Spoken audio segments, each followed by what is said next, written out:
जय हिंद दोस्तों। आज अपने स्टार्ट करेंगे steam power plant. Steam power plant की जो वर्किंग है वो अपनी पूरी समझेंगे। स्टीम पावर प्लांट के 4 बेसिक कंपोनेंट होते हैं, उन्हें समझेंगे। और बॉयलर के अंदर क्या क्रिया होती है उसके बारे में हम जानेंगे। स्टीम पावर प्लांट के अंदर क्या होता है कि इसके 4 बेसिक कंपोनेंट होते हैं। ठीक है, 4 बेसिक कंपोनेंट के सबसे पहले हम नाम देख लेते हैं। 4 बेसिक कंपोनेंट कौन कौन से हैं। 4 बेसिक कंपोनेंट में पहला जो कंपोनेंट होता है वो होता है बॉयलर। बॉयलर इसे बोलते हैं वाटर ट्यूब बॉयलर। इस बॉयलर के अंदर क्या होती है कि जो ट्यूब्स लगी होती है, बॉयलर की जो दीवार है इसके अंदर ट्यूब्स लगी होती है, बॉयलर के अंदर भी ट्यूब्स लगी होती है।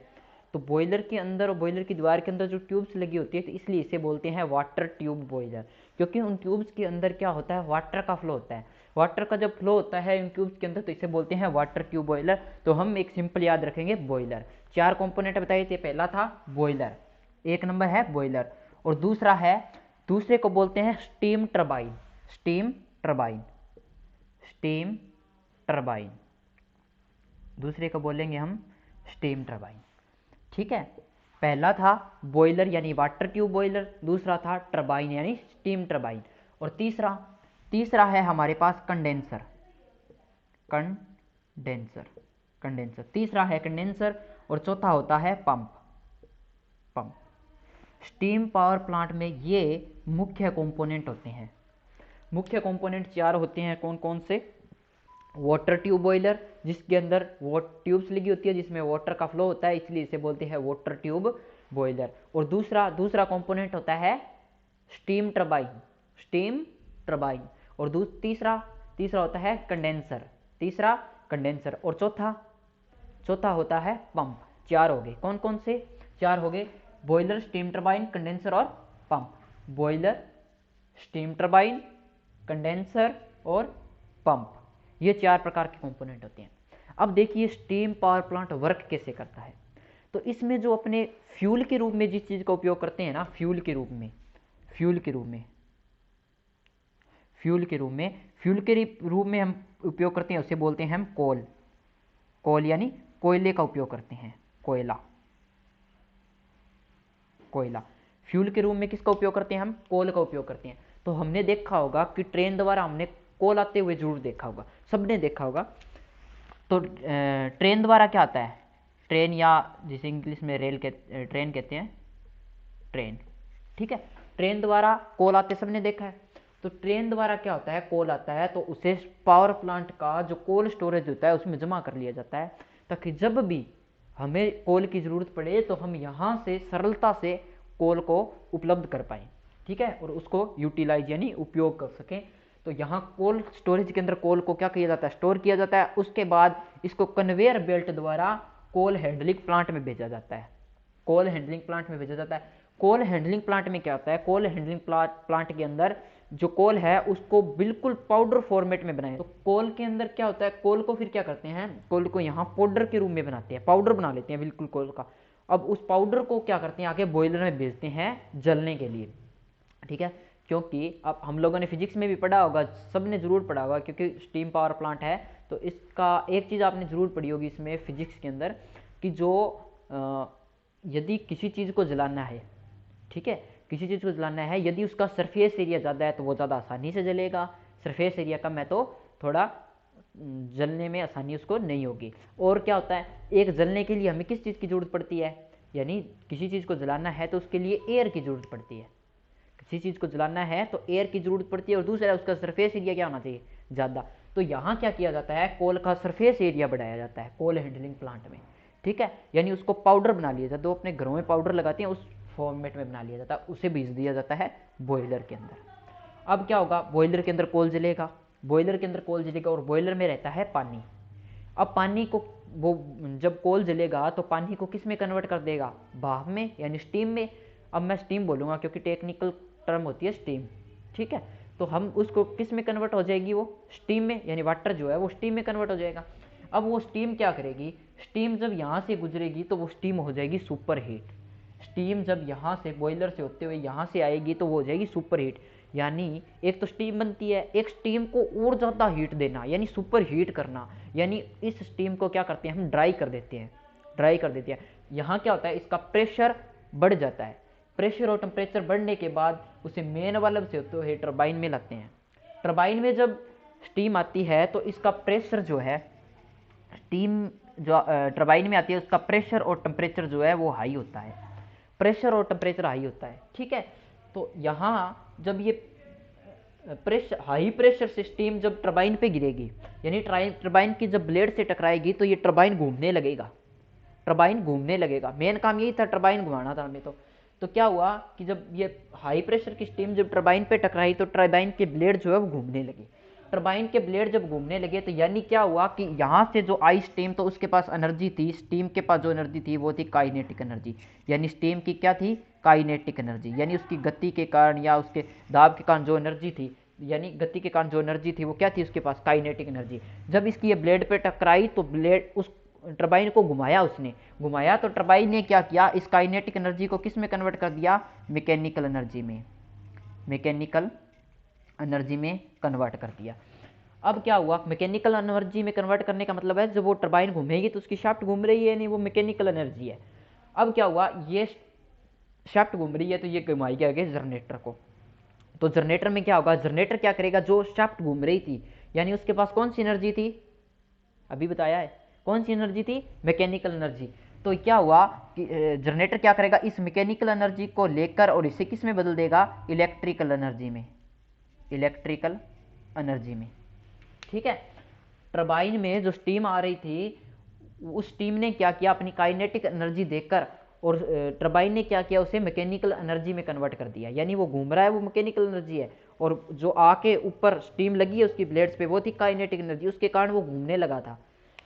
ठीक है, तो उसके बाद में क्या हुआ कि ये जो शाफ्ट घूम रही है, ये शाफ्ट है, ये शाफ्ट घूमी और मैकेनिकल एनर्जी किसको मिली? जनरेटर को, और जनरेटर ने मैकेनिकल एनर्जी को किस में कन्वर्ट कर दिया? इलेक्ट्रिकल एनर्जी में। ठीक है, तो अब इसके बाद में क्या होता है? देखो, टरबाइन के अंदर हाई प्रेशर और हाई टेम्परेचर पे स्टीम आई थी, तो क्या हुआ कि ये जो हाई प्रेशर और हाई टेम्परेचर की जो स्टीम है, ये टरबाइन को घुमाने के बाद अपनी एनर्जी क्या कर रही है? लॉस कर रही है। काइनेटिक एनर्जी का देख लॉस हो रहा है। तो क्या हुआ कि इसका प्रेशर और टेम्परेचर जो है वो क्या हो जाता है? थोड़ा कम हो जाता है। प्रेशर और टेम्परेचर क्या हुआ? कम हो गया, और ये टरबाइन से आ गई बाहर। अब हमें क्या करना है? यदि हम बॉयलर के अंदर बार बार वाटर के यूज करके इस स्टीम में बदलेंगे तो हम क्या नया वाटर तो यूज कर नहीं सकते, क्योंकि फिर तो बहुत ज़्यादा वाटर की ज़रूरत पड़ेगी। तो इतने ज़्यादा पानी की खपत ना हो, इसके लिए क्या वैज्ञानिकों ने क्या दिमाग लगाया कि जो टरबाइन से जो स्टीम आ रही है, क्यों ना उसे ही दोबारा पानी में कन्वर्ट कर लिया जाए और उस पानी को दोबारा भेज दिया जाए बॉयलर में स्टीम बनने के लिए। तो क्या हुआ कि यहाँ जो टरबाइन से स्टीम निकली थी, अब आप सोचते होंगे कि टरबाइन से जो स्टीम निकली है, क्यों ना इस स्टीम को ही दोबारा बॉयलर में भेज दिया जाए, क्योंकि बनानी तो स्टीम ही है। तो क्या हुआ कि यदि यहाँ हम कंप्रेसर का यूज कर ले, यदि यहाँ कंप्रेसर का यूज कर ले तो वो बहुत ज़्यादा खर्चीला हो जाएगा। ठीक है, तो हमें तो इफिशिएंसी मिलेगी नहीं, बहुत ज़्यादा खर्चीला हो जाएगा, हमारी इलेक्ट्रिसिटी वगैरह का लॉस हो जाएगा। फिर क्या होगा? स्टीम पावर प्लांट जो है वो बिल्कुल भी अच्छा नहीं रहेगा। तो क्या हुआ कि वैज्ञानिकों ने क्या दिमाग लगाया कि जो हमें तो प्रेशर इंक्रीज करना है, यहाँ से लो प्रेशर था, अब इस प्रेशर को इंक्रीज करना है और वापस बॉयलर में वाटर भेजना है। तो क्या किया? इन्होंने लगा दिया कंडेंसर। इन्होंने क्या लगा दिया? कंडेंसर लगा दिया। ठीक है, टरबाइन से निकलने के बाद जो लो प्रेशर और लो टेम्परेचर की जो स्टीम है वो चली जाती है कंडेंसर में, और कंडेंसर से जुड़ा होता है कूलिंग टावर। अब देखो कूलिंग टावर कैसे काम करता है, अब देखो कूलिंग टावर के बारे में। अब क्या हुआ कि कंडेंसर से जो स्टीम आ रही थी उसे भेज दिया कूलिंग टावर में। कंडेंसर का मतलब है एक तरह से कंडेंस करना, यानी जो स्टीम आ रही है उसे कंडेंस करके हम किस में बदल रहे हैं? यानी उसका संघनन कर रहे हैं। ठीक है, तो कंडेंस करके यानी स्टीम को कंडेंस करके वो कन्वर्ट हो जाएगी जल में, यानी पानी में, पानी में कन्वर्ट हो जाएगी। तो क्या होता है? कंडेंसर के बाद जो स्टीम है वो उसे भेजा जाता है कूलिंग टावर में। कूलिंग टावर कुछ इस प्रकार से होता है। यहाँ क्या होता है? कूलिंग टावर के अंदर जो स्टीम आ रही है उसे यहाँ पे ले जाया जाता है। यहाँ पे आएगी स्टीम, जो टरबाइन से जो स्टीम निकली है वो कंडेंसर होती हुए कहाँ आएगी? यहाँ, और यहाँ पे ये लगी होती है नोजल, यहाँ लगी होती है नोजल्स। ठीक है, इन नोजल्स की मदद से क्या किया जाता है? यहाँ जो स्टीम है उसको स्प्रे किया जाता है, यानी उसका जो एरिया है वो बढ़ाया जाता है, स्टीम का जो एरिया है वो बढ़ाया जाता है। तो एरिया बढ़ाने पे क्या होगा?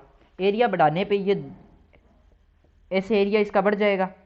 जब इसका एरिया बढ़ेगा, हमें क्या करना है कि स्टीम को ठंडा तो करना है, तो क्या हुआ कि यहाँ से जो एटमॉस्फेयर की एयर है वो ऊपर की तरफ जाएगी, यहाँ से एटमॉस्फेयर की जो एयर है वो ऊपर की तरफ जाएगी, और ऊपर से क्या हो रही है, ऊपर से स्टीम गिर रही है, नीचे से ऊपर की तरफ जा रही है एयर, तो ये दोनों जब कांटेक्ट में आएगी तो ये जो भाप है यानी जो स्टीम है इसको किस में कन्वर्ट कर देगी, वाटर में, और ये वाटर चला जाएगा यहाँ इसकी तली में नीचे। ठीक है, तो इसका सिस्टम क्या होता है, कूलिंग टावर में क्या होता है, स्टीम आएगी, स्टीम को नोजल के द्वारा नीचे स्प्रे किया जाएगा और नीचे से आती होगी एयर, एटमॉस्फेयर की जो एयर है, और जब ये स्टीम एयर के कांटेक्ट में आएगी तो ये स्टीम जो है वो ठंडी हो जाएगी और वाटर में कन्वर्ट हो जाएगी।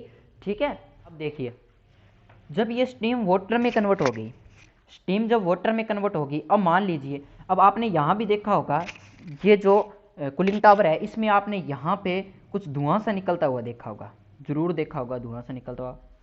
ठीक है, तो ये वास्तव में क्या धुआं नहीं होता, ये क्या होता है, ये जो यहाँ से स्टीम आ रही है ये बहुत ज़्यादा गर्म है, तो यहाँ पे स्टीम को क्या कर दिया, स्प्रे कर दिया, लेकिन कुछ स्टीम जो है यहाँ से उड़कर चली जाती है बाहर, ये लगभग 0% पोल्यूशन क्रिएट करती है, 0% पोल्यूशन क्रिएट करती है। ठीक है, ये तो क्या हुआ, यहाँ से ये जो जा रही है ये कोई धुआं नहीं होता, ये क्या होता है, स्टीम होती है, एक तरह से भाप होती है जो वातावरण में चली जाती है, और यहाँ से इसे स्प्रे करने के बाद यहाँ से एयर आएगी, ऊपर से स्टीम स्प्रे होगी और ये स्टीम की क्या हो जाएगी, ठंडी होकर वाटर में कन्वर्ट हो जाएगी।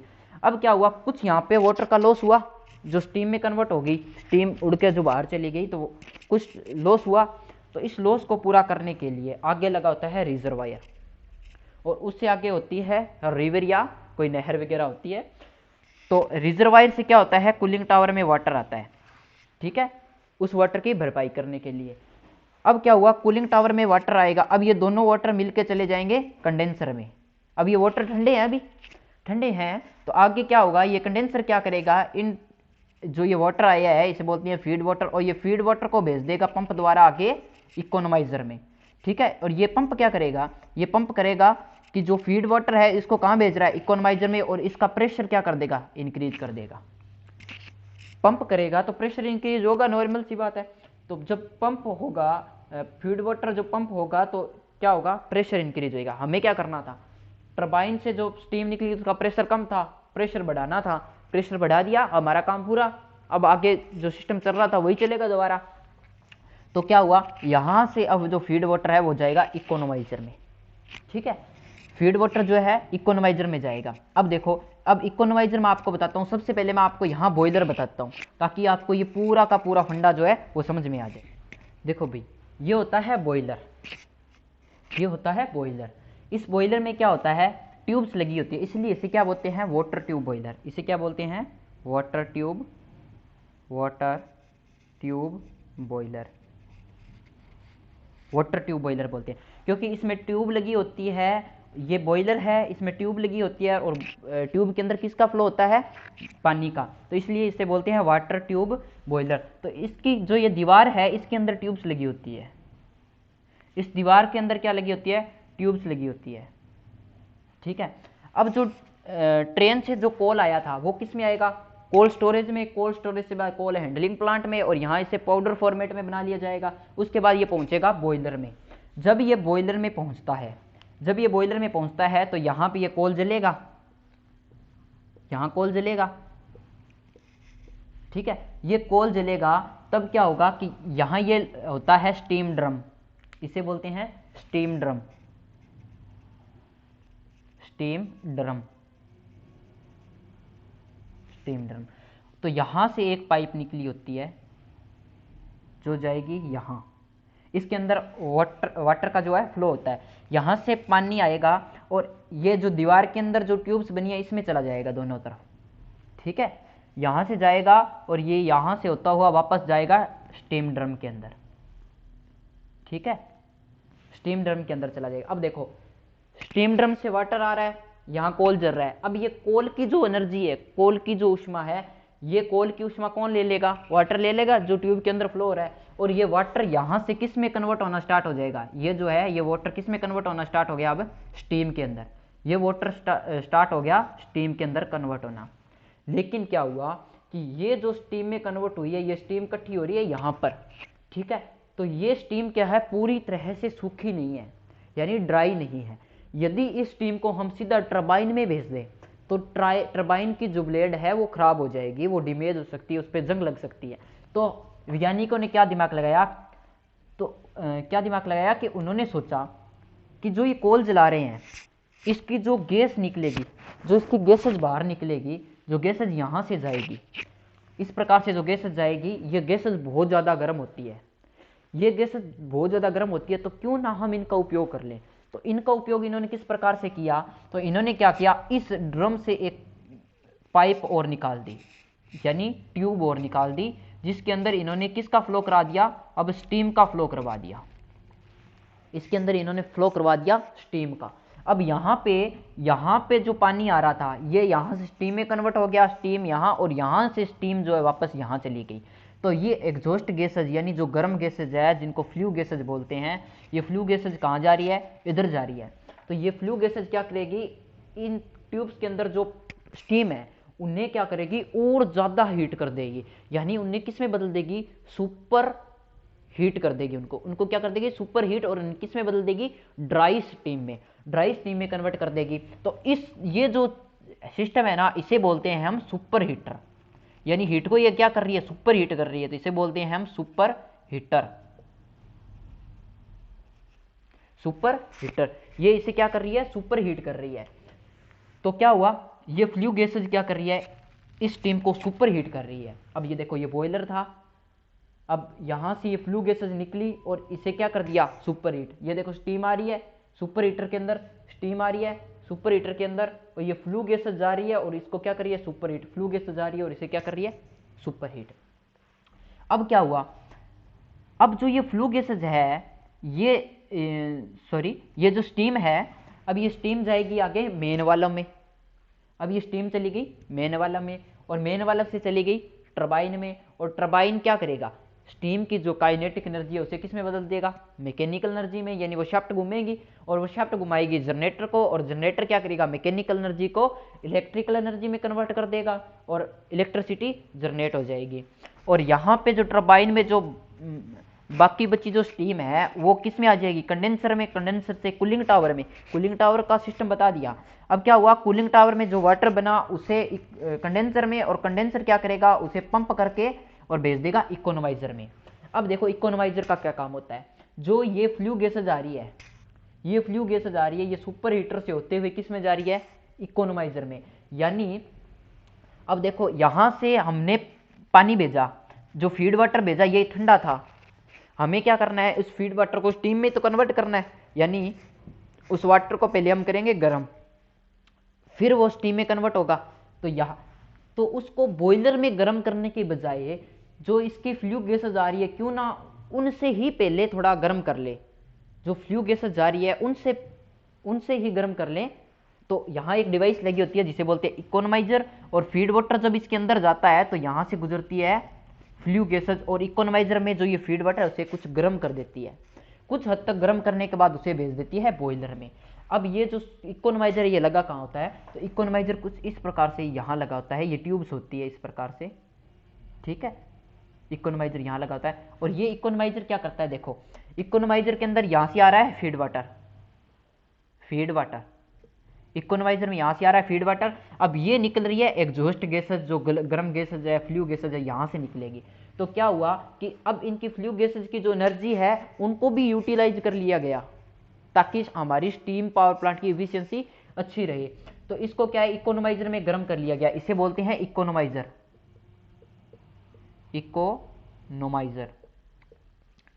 बोलते हैं।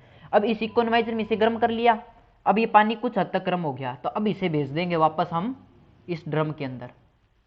ये पानी चला गया इस ड्रम के अंदर, और इस ड्रम से अब क्या करेगा, ये यहाँ से स्टीम में कन्वर्ट होने के बाद ये इस ट्यूब में आएगा, और यहाँ से ये किस में बदलेगा, दोबारा यानी सुपर हीटर के अंदर आएगा, और किस में बदल जाएगा, सुपर स्टीम, यानी एक तरह से ड्राई स्टीम में बदल जाएगा, सुपर हीट हो जाएगा, बहुत ज्यादा हीट हो जाएगा, और किस में बदल जाएगा, ड्राई टरबाइन में जाके स्टीम की जो काइनेटिक एनर्जी है वो कन्वर्ट हो जाएगी मैकेनिकल एनर्जी में, यानी ये शाफ्ट घूमेगी, टरबाइन के अंदर जो शाफ्ट है ये घूमेगी, क्योंकि जो स्टीम है वो टरबाइन के ब्लेड्स पे टकराएगी और ब्लेड्स रोटेट करेगी तो उसके जुड़ी होती है शाफ्ट, और शाफ्ट घूमेगी और ये शाफ्ट घुमाएगी जनरेटर को, और जनरेटर क्या करेगा, मैकेनिकल एनर्जी को इलेक्ट्रिकल एनर्जी में कन्वर्ट करेगा और इलेक्ट्रिसिटी जनरेट कर देगा। ठीक है, अब देखो बॉयलर के अंदर जो हमने कोल जलाया है, बॉयलर के अंदर हमने जो कोल जलाया है, ये कोल क्या करेगा, कुछ ना कुछ राख छोड़ेगा। घर के अंदर यदि हम जो चूल्हा होता है उसके अंदर लकड़ी जलाते हैं हमने, तो वो भी तो राख होती है, वो भी कुछ ना कुछ राख छोड़ती है। तो क्या होता है यहाँ पे ये दो प्रकार की राख छोड़ता है। कौन कौन सी राख, एक तो जो एश बोलते हैं राख को, एश। एक जो एश होती है वो तो होती है बॉटम एश, एक होती है बॉटम एश, और एक होती है फ्लाइंग एश। एक होती है बॉटम एश और एक होती है फ्लाइंग एश। बॉटम एश और फ्लाइंग एश दो प्रकार की एश होती है। जो बॉटम एश होती है वो तो यहाँ आ जाती है, जब ये कोल जलता है तो बॉटम एश इसके बॉटम में आ जाती है, और फ्लाइंग एश जो है वो जो ये फ्लू गैस जा रही है इनके साथ उड़कर बाहर जाती है। ठीक है, तो यहाँ से क्या होता है कि ये फ्लू गैस जो है, या फ्लू गैस के साथ ये जो फ्लाइंग गैस है वो उड़कर कहाँ जा रही होती है, बाहर की तरफ जा रही होती है। ठीक है, तो एश कितनी प्रकार की होगी, तो कौन सी, बॉटम एश और फ्लाइंग एश। बॉटम एश तो डायरेक्ट बॉटम ही आ जाएगी, और फ्लाइंग गैस जो है वो फ्लू गैस के साथ कहाँ जा रही है, बाहर जा रही है। तो वो क्या होगी, जो फ्लू गैसेस के साथ फ्लाइंग गैस जा रही है वो पहले जाएगी सुपर हीटर के अंदर से इकोनोमाइजर में होते हुए एयर प्री हीटर से होते हुए कहाँ जा रही है, बाहर जा रही है। तो देखो अब एयर प्री हीटर की वर्किंग मैं आपको बताऊंगा। एयर प्री हीटर के बाहर क्या होता है, एक ईएसपी डिवाइस लगा होता है, ईएसपी जिसे बोलते हैं इलेक्ट्रोस्टैटिक प्रेसिपिटेटर। ठीक है, बहुत ही इंपॉर्टेंट डिवाइस है ये इलेक्ट्रोस्टैटिक प्रेसिपिटेटर। अब ये क्या काम करता है, जो हमारी एग्जॉस्ट गैसेस जा रही है उसके अंदर कुछ न कुछ कार्बन के तत्व होंगे, तो वो क्या है, यदि उन्हें एटमॉस्फेयर में खुला छोड़ देंगे तो प्रदूषण होगा, कन्फर्म है कि प्रदूषण होगा। तो क्या है, उसे कम करने के लिए लगाया जाता है ईएसपी। ठीक है, ये इसके अंदर प्लेट्स लगी होती है, उस प्लेट्स पे ये कार्बन जो तत्व होते हैं उसके ऊपर चिपक जाते हैं, और उसके बाद में जो धुआं होता है उसे बाहर छोड़ दिया जाता है। और ये क्या करता है, ईएसपी क्या करती है, और जो फ्लाइंग गैस जो उड़ के बाहर जा रही थी, फ्लाइंग गैस यदि वातावरण में खुला छोड़ देंगे तो वही समस्या हो जाएगी दोबारा। तो क्या करेंगे, तो जो फ्लाइंग गैस को ये क्या करता है, फ्लाइंग गैस को ये बॉटम एश में कन्वर्ट कर देता है। तो ईएसपी का ये काम क्या है, एक काम इसका है कि जो ये फ्लाइंग गैस होती है, जो एग्जॉस्ट गैस के साथ फ्लाइंग गैस जा रही है, उसे ये किस में कन्वर्ट कर देता है, बॉटम एश में। किसमें कन्वर्ट कर दी इसने, बॉटम एश के अंदर कन्वर्ट कर दी। ठीक है, अब यहाँ देखिए ये है बॉयलर। अब बॉयलर के अंदर क्या होता है, कोल जल रहा है। अब कोल को जलाने के लिए एयर की जरूरत पड़ती है, कोल को जलाने के लिए एयर की जरूरत पड़ती है। तो अब क्या होगा कि यहाँ से कोल को जलाने के लिए जैसे ही एयर की जरूरत पड़ती है तो ये एयर यहाँ से आएगी। एयर यहाँ से आए तो एयर को किया जाता है pre heat, air pre heat बोलते हैं इसे, एयर प्री हीट। एयर को क्या कर लिया गया, पहले ही हीट कर लिया गया। तो एयर प्री हीटर के अंदर एयर को क्या कर लिया जाता है, पहले ही हीट कर लिया जाता है। जो ये फ्लू गैस यहाँ से निकलती है, सुपर हीटर से गई, सुपर हीटर से जाते हुए इकोनोमाइजर में गई, तो ये इकोनोमाइजर आ गया। इसके बाद जब ये बाहर निकलेगी तो यहाँ लगा होता है एयर प्री हीटर, यहाँ लगा होता है air pre heater, pre heater, air pre heater. तो क्या हुआ, अब यहाँ यदि हम गर्म गैस, गर्म जो एयर भेजेंगे तो कोल को जलने में आसानी होगी, और हमारा जो पावर प्लांट है उसकी इफिशियंसी अधिक होगी, और जो राख है वो भी कम बचेगी, क्योंकि अगर कोल पूरी तरह जल गया तो राख कम बचेगी।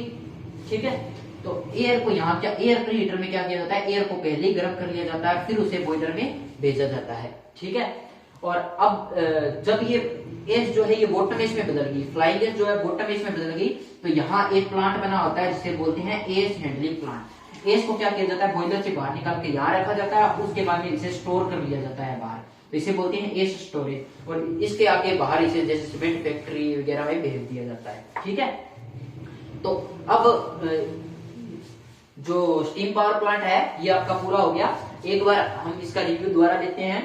स्टीम पावर प्लांट के 4 बेसिक कंपोनेंट बताए थे। 4 बेसिक कंपोनेंट कौन कौन से थे, एक था बॉयलर यानी वाटर ट्यूब बॉयलर, और दूसरा था हमारे पास स्टीम टरबाइन, तीसरा था हमारे पास कंडेंसर, और चौथा था हमारे पास पंप या feed pump, feed water pump भी बोल सकते हैं। ठीक है, तो पहला था बॉयलर, दूसरा था टरबाइन, और तीसरा था कंडेंसर, और चौथा था पंप। अब क्या होता है देखो, स्टार्टिंग से दोबारा एक बार देखते हैं।